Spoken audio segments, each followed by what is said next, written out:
जय जय हे वीणा पाणी।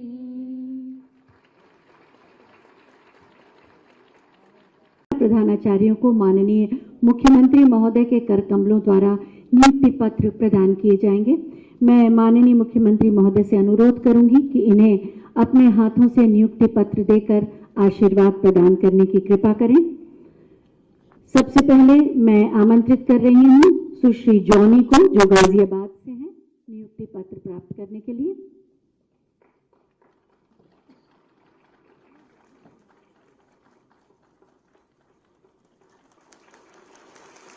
लखनऊ से सबीहा मुमताज,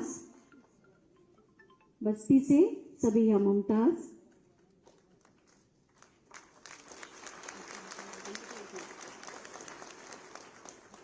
लखनऊ से अंकिता सिंह,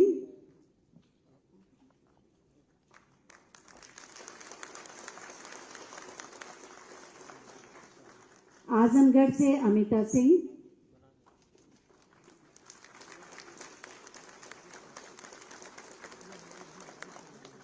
गौतम बुद्ध नगर से दीपा भाटी।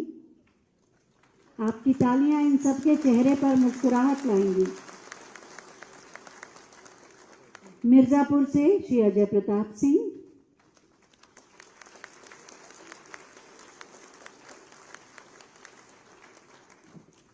एटा से अनिरुद्ध यादव,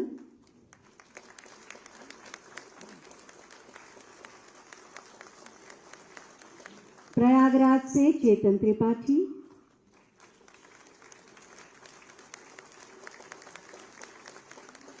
गोरखपुर से सुधीर कुमार पांडे,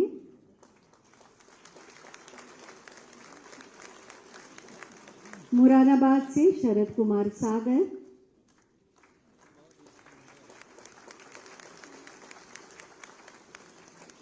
और फतेहपुर से सुश्री दीपिका सिंह।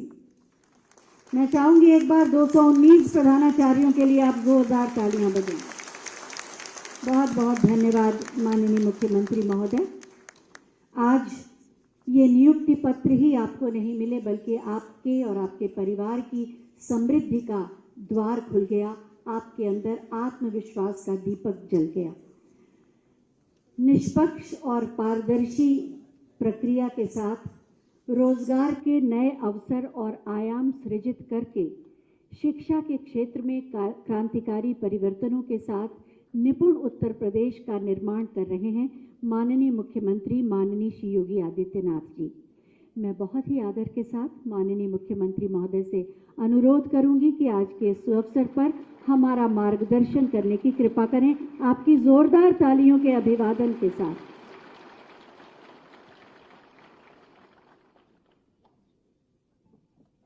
उत्तर प्रदेश लोक सेवा आयोग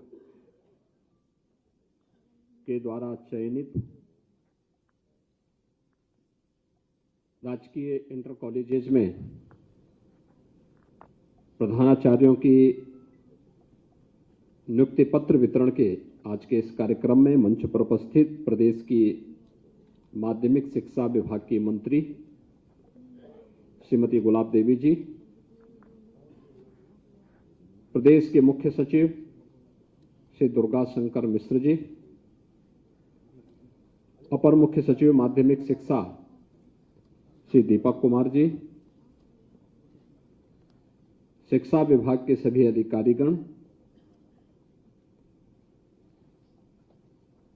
चयनित सभी प्रधानाचार्यगण और उपस्थित भाइयों बहनों, आदरणीय प्रधानमंत्री जी की प्रेरणा से मिशन रोजगार के अंतर्गत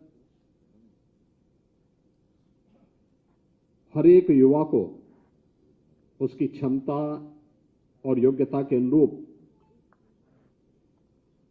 नौकरी और रोजगार उपलब्ध कराने का जो अभियान चल रहा है, इस क्रम में राजकीय इंटर कॉलेजेस के 219 नवनियुक्त प्रधानाचार्यों को नियुक्ति पत्र वितरण का एक कार्यक्रम आज यहां पे संपन्न हो रहा है। मैं सबसे पहले उत्तर प्रदेश लोक सेवा आयोग को एक निष्पक्ष और पारदर्शी चयन की प्रक्रिया को संपन्न करने के लिए हृदय से धन्यवाद देता हूं और आप सभी का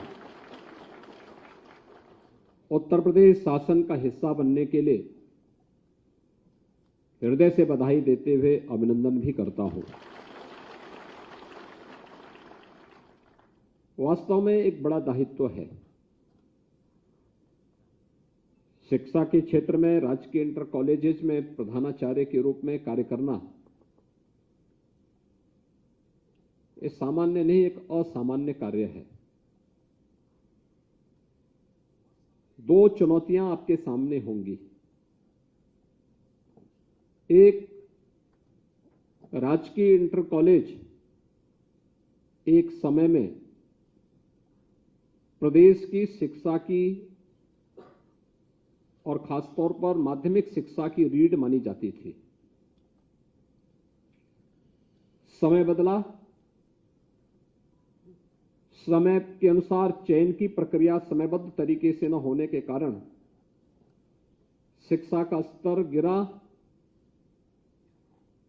और शिक्षा में जो एक प्रतिस्पर्धा प्रारंभ हुई थी, उस प्रतिस्पर्धा में कहीं ना कहीं हमारे माध्यमिक शिक्षा से जुड़े हुए राजकीय इंटर कॉलेजेस एक प्रकार से पिछड़ से गए। परिणाम रहा कि लगातार छात्र संख्या इनसे कम होती गई और फिर लोगों का विश्वास इसके कारण कम होता गया। एक और उस विश्वास को बहाल करना और दूसरा, उत्तर प्रदेश फिर से शिक्षा का एक हब बन सके। भारत की आध्यात्मिक और सांस्कृतिक विरासत का प्रतिनिधित्व उत्तर प्रदेश करता है और याद रखना, इसकी प्रारंभिक नींव हमारे शिक्षा के केंद्र हैं। राष्ट्रीय शिक्षा नीति को प्रभावी ढंग से लागू करते हुए इस जनविश्वास के प्रतीक के रूप में अपने कॉलेज को और अपने आप को स्थापित करना, ये दो प्रकार की चुनौतियों से आपको जूझते हुए कार्य करना है।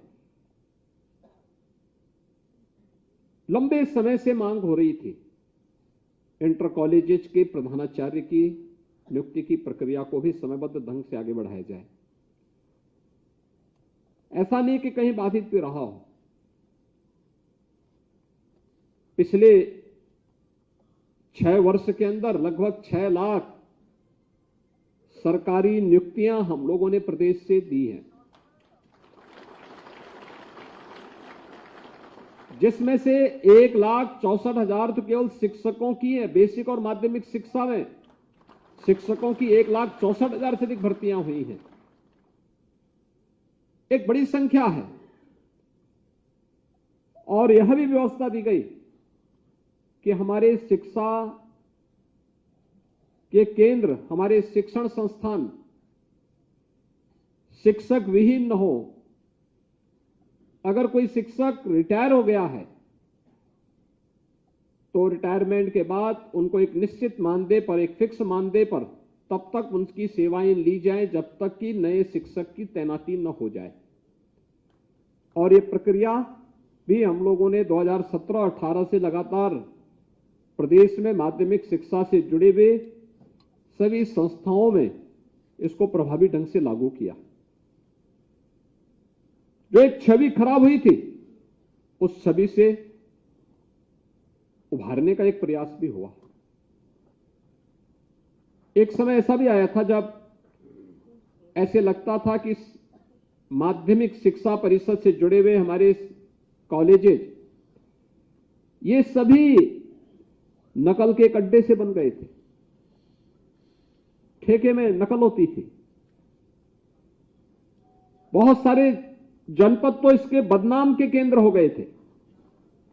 लेकिन आज हम कह सकते हैं कि इसमें जो पिछले 6 वर्ष के अंदर सुधार हुआ, उसमें से गत वर्ष माध्यमिक शिक्षा परिषद के द्वारा संपन्न हुई हाई स्कूल और इंटरमीडिएट बोर्ड की परीक्षा एक नजीर भी बनी।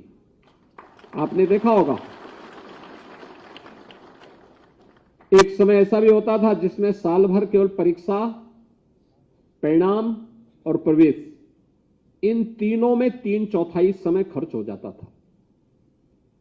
यानी 3 महीने तक परीक्षा, अगले 3 महीने परिणाम आने में और अगले 3 महीने प्रवेश होने में लग जाते थे। और बाकी जो 3 महीने बचते थे, इसमें पर्व और त्योहार भी होने हैं, छुट्टी भी होनी है। तो स्वाभाविक रूप से जो एक कार्य इस दिशा में आगे बढ़ना चाहिए था, वह नहीं हो पाता था। यह पहली बार हुआ है और मुझे लगता है कि पूरे देश के लिए नजीर भी बना कि 14 से 15 दिन के अंदर परीक्षा, माध्यमिक शिक्षा के 56 लाख विद्यार्थियों की परीक्षाओं को संपन्न कराना और अगले 14 दिन के अंदर परिणाम लाना, यह माध्यमिक शिक्षा ने गत वर्ष करके दिखाया। नकल विहीन परीक्षा होगी, यह भी करके दिखाया। और उसने अन्य बोर्ड और उन संस्थाओं को जो परीक्षाएं कराते हैं उनके लिए एक मानक भी इसके सामने प्रस्तुत किया। अगर 56 लाख विद्यार्थियों की परीक्षा एक तय समय सीमा के अंदर संपन्न की जा सकती है, कोई कारण नहीं कि हम शिक्षा की गुणवत्ता को बनाए रखते हुए अन्य जो भी सुधारात्मक कदम उठाए जाने हैं, इनको भी हम समयबद्ध तरीके से आगे न बढ़ा सकें। अवश्य किया जा सकता है और इस दिशा में हमारे प्रयास आगे बढ़ने ही चाहिए। और यह प्रयास के लिए आज उत्तर प्रदेश सरकार आपको ये जिम्मेदारी दे रही है। जो 219 नवचयनित प्रधानाचार्य हैं, क्योंकि वह किसी भी शिक्षण संस्थान के प्रधानाचार्य उस संस्थान के रीढ़ होते हैं।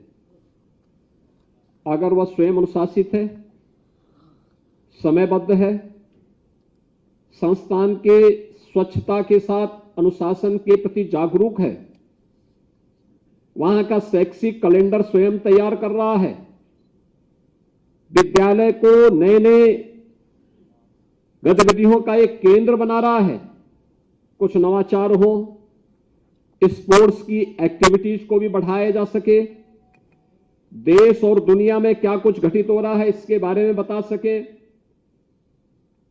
पुरातन छात्रों का एक वहां पर समय समय पर सम्मेलन और आयोजन की भी कार्रवाई बढ़ती रहे, विद्यालय में अपनी लाइब्रेरी हो, लाइब्रेरी डिजिटल हो, अच्छी लैब्स बने। अगर इन सभी गतिविधियों को अगर आप आगे बढ़ा करके अपने प्रांगण को भी स्वच्छ और सुंदर बनाए रखने के साथ साथ वहां के वातावरण को आध्यात्मिक बनाने का प्रयास करेंगे, तो आपके द्वारा किए जाने वाले प्रयास का बहुत सार्थक परिणाम आएगा। और वह प्रयास एक नए सिरे से आगे बढ़ाने की आवश्यकता है। लगे लोगों को, कोई भी आए, ऐसा नहीं कि ना हुआ हो। बहुत सारे लोग अपने अच्छे और सकारात्मक कदमों से, उनके द्वारा उठाए गए समय समय पर जो सकारात्मक पहल और कदम थे, उसने वहां पे बहुत अच्छे परिणाम भी दिए हैं, बहुत अच्छे परिणाम उसके सामने आए हैं। और उन परिणामों से प्रदेश उससे लाभान्वित हो रहा है, हमारी युवा पीढ़ी उससे लाभान्वित हो रही है। आपके सामने एक जो मैंने कहा राष्ट्रीय शिक्षा नीति, परंपरागत पाठ्यक्रम के साथ साथ हम उन बच्चों की रुचि के अनुरूप ऐसा कौन से कार्यक्रम हम वहां लागू कर सकते हैं जो वह विद्यार्थी जब वहां से अपना सर्टिफिकेट लेकर के निकले तो समय अपने को असहाय महसूस न करे। इसके लिए आज स्किल डेवलपमेंट से जुड़े हुए छोटे छोटे कार्यक्रम बन सकते हैं। 3 महीने के, 6 महीने के पाठ्यक्रम विभाग भी उसको बना रहा है। बहुत सारी चीजें ऐसी हो सकती हैं जिसको हम उसके साथ साथ उनका अगर वह बच्चा हाई स्कूल में पढ़ रहा है, उसके लिए चयन करना। इसमें 2 प्रकार के कार्यक्रम हो सकते हैं। एक, उस जनपद, उस क्षेत्र की रुचि और आवश्यकता के अनुरूप। दूसरा प्रोग्राम हो सकता है जो स्किल डेवलपमेंट मिशन के अंतर्गत भी बहुत सारे ऐसे छोटे छोटे कार्यक्रम होंगे, 3 महीने या 6 महीने के सर्टिफिकेट कोर्स होंगे, जो अपने पाठ्यक्रम के साथ साथ वो विद्यार्थी आगे बढ़ा सकता है। आप राजकीय इंटर कॉलेजेस के प्रिंसिपल बन रहे हैं। हम देखते हैं बहुत बड़ी संख्या में हमारे यहां के छात्र नीट और आईआईटी जेईई की तैयारी करने के लिए कोचिंग के लिए जाते हैं, और कोचिंग के लिए जाकर के वे लोग वहां पे कोचिंग लेते हैं।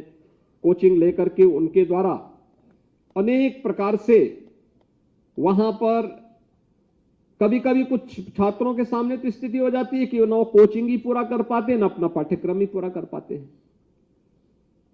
अगर आपके कॉलेज में, आज तो सरकार ने पहले से पहल की है, याद करिए कोविड कालखंड में हम लोगों ने जब कोटा में फंसे हुए छात्रों को सुरक्षित वापस हम लोग लेकर के आए थे, तो उनकी सुविधा के लिए हमने अभ्युदय कोचिंग की एक व्यवस्था प्रारंभ की।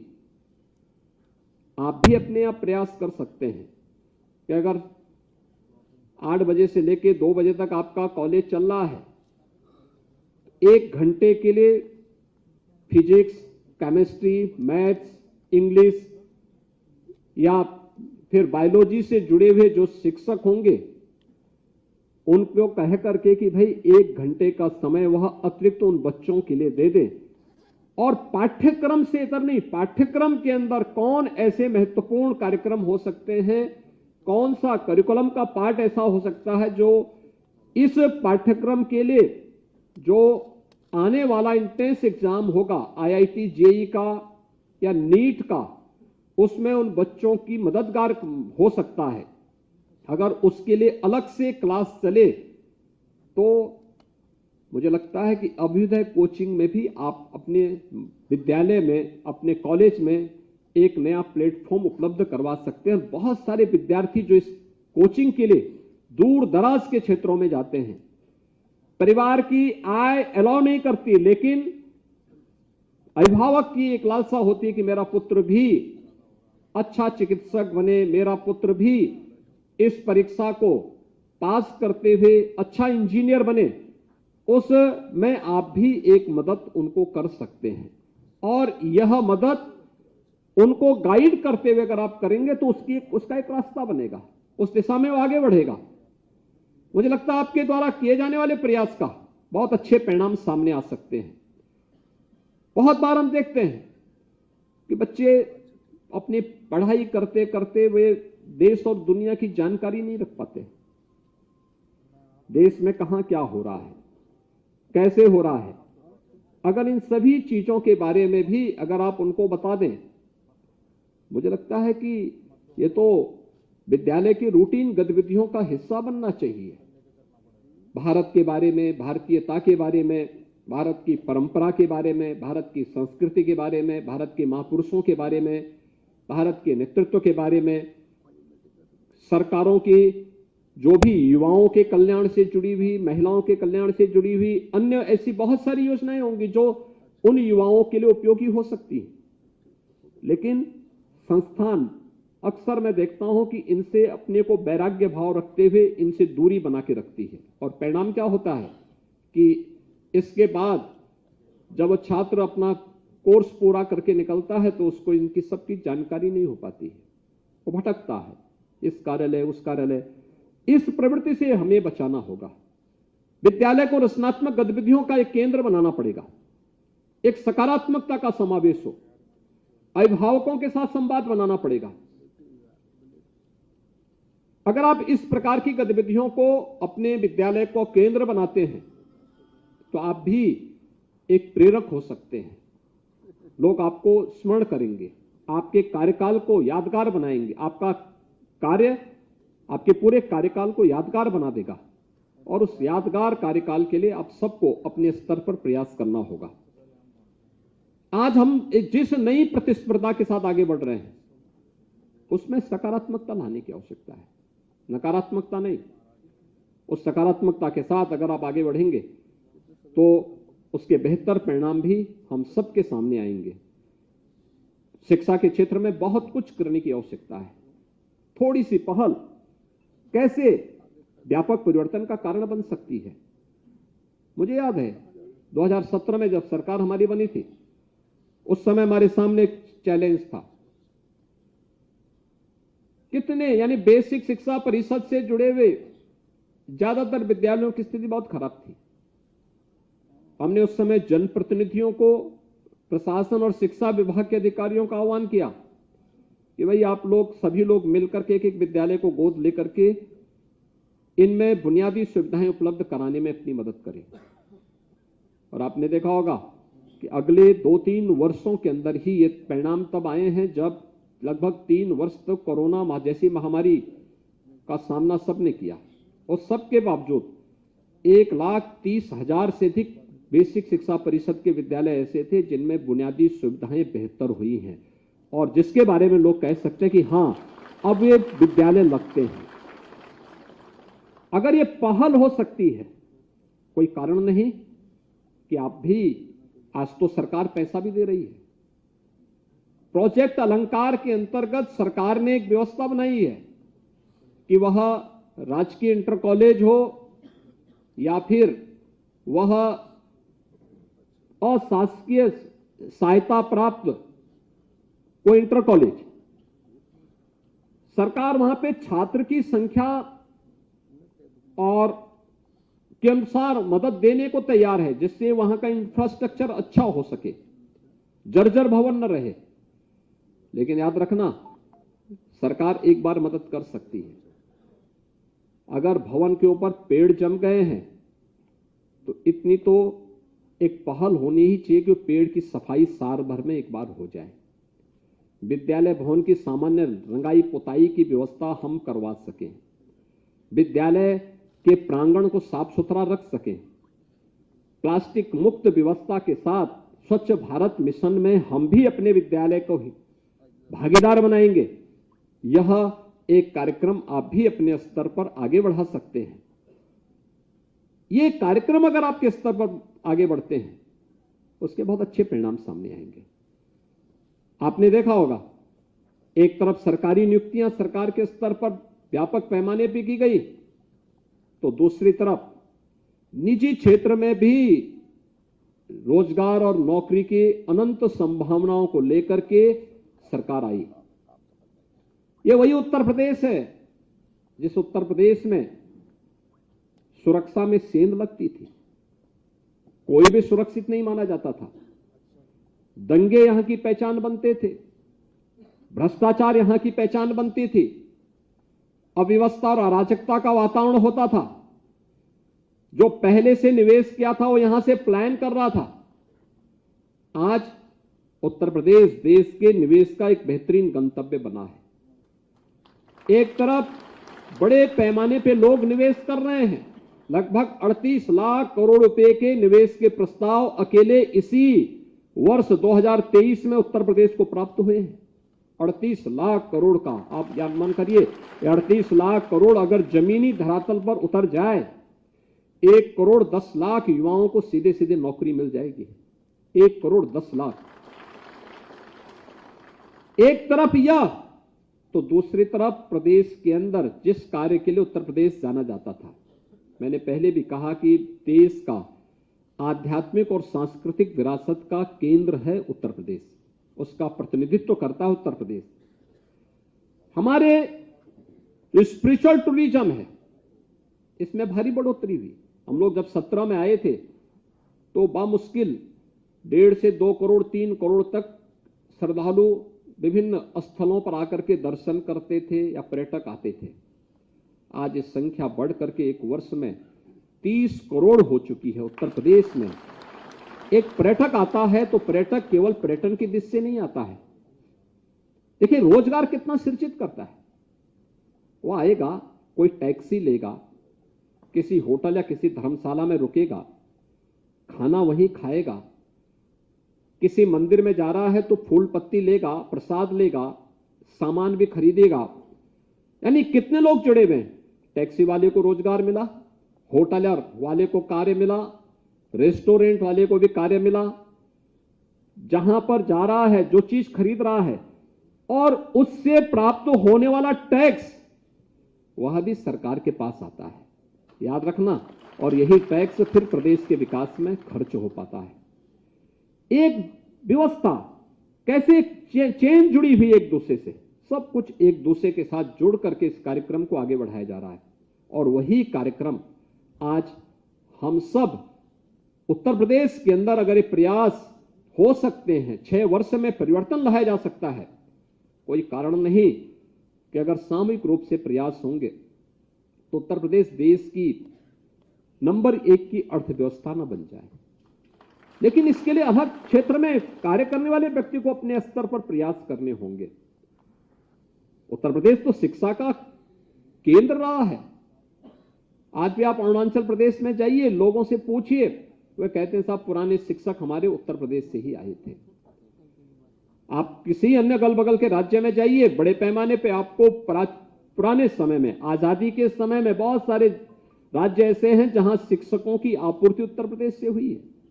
इसका मतलब शिक्षा का केंद्र था उत्तर प्रदेश। हमें फिर से उस दिशा में इस प्रयास को आगे बढ़ाना होगा। शिक्षा की गुणवत्ता के साथ साथ शासन की नीतियों को उसमें समाहित करना, नवाचार का केंद्र अपने शिक्षण संस्थान को तैयार करना और अनुशासित और राष्ट्रभक्त नागरिकों की एक बड़ी फौज खड़ी करने की तैयारी हमारे अपने शिक्षण संस्थान बन सकेंगे। इस विश्वास के साथ मैं आपको एक बार फिर से हृदय से बधाई देता हूं, अपनी शुभकामनाएं देता हूं और विश्वास व्यक्त करता हूं कि आप उत्तर प्रदेश शासन की भावनाओं के अनुरूप शिक्षा की गुणवत्ता को प्रभावी ढंग से लागू करने में अपना योगदान देंगे। आप सबके प्रति मेरी शुभकामनाएं। धन्यवाद।